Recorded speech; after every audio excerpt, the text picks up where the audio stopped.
So we come up with a messaging like ready for the world because it drives results. So I think we need to be really careful about how that message is constructed. So you said that all the children should be ready for college, ready for career, and ready for life. By including that "and" in there, you're excluding a whole segment of our LAUSD population.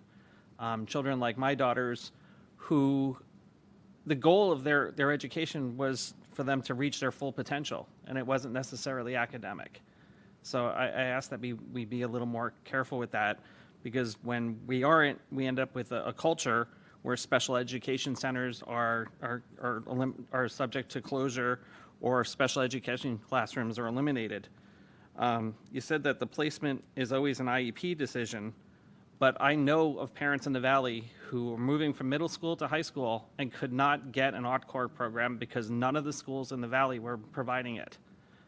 So when we do that, we're hurting a whole segment of the population.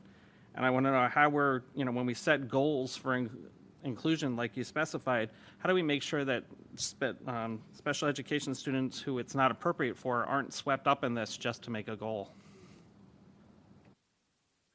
So I think I've already answered that, but I'll say it again. It is an IEP team decision. We do have programs available throughout the district, and we do have them in all of our areas based on program need and student need.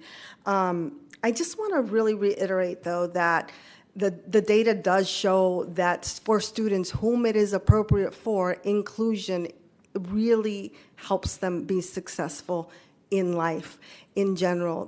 When we put students in a restrictive environment who can be in general education, we limit sometimes the success that they can have. And we want to make sure that for all of our students, we're really looking at their individualized needs and the supports. And we have seen it over and over. And, when we go and visit these classrooms, when our students, and that's why we're so excited about the early start, the UTKCCs, the kindergarten students, when they are with their general education peers, they have those models, they tend to do better. The expectations that our staff sets are also higher. And so for any of those, and we are behind in the number of students that we have in our inclusion, participating in full-day inclusion. And so that 80 for 80 is a good goal to have. I hear the concerns, and I've heard them, and definitely take them to heart that it is not for all students, but I don't want to lose sight of the fact that it's really important that we do this for those students that could benefit from it and should have that opportunity to benefit from it.